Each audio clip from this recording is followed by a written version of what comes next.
Mga residente sa New Lucena maagang pumila para makapag-avail ng iba't ibang serbisyong tampok sa Lab for All program. May balitang pambansa si Nina Oliverio ng PTV Cebu Live.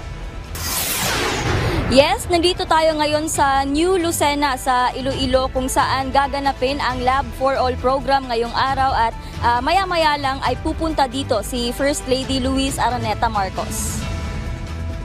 Alas 5 pa lang ng madaling araw ay nagsimula ng pumila ang mga nais mag-avail ng mga serbisyo para sa libreng laboratorio, konsulta at gamot para sa Lab for All program na pinangunahan ni First Lady Luis Araneta Marcos.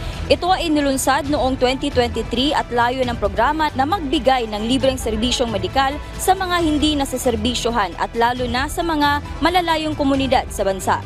Maaaring mapakonsulta ang mga dadalo at mabibigyan sila ng libreng gamot at may libreng eye at dental check-up din. Ang mga ito ay ilan lamang sa marami pang services na pwedeng ma-avail ng ating mga kababayan dito. Ang sabi ng mga pumila dito ay nais nilang mag-X-ray, ECG at iba pang laboratory tests. May mga nurses, physicians, mga doktor sa government hospitals naman dito sa Western Visayas upang pagsilbihan ng mga dumalo sa aktibidad kabilang na rin ang iba pang ahensya ng gobyerno. Sa ating likuran ay makikita natin na mahaba-haba na yung pila sa mga gustong mag-avail ng services para sa Lab for All program.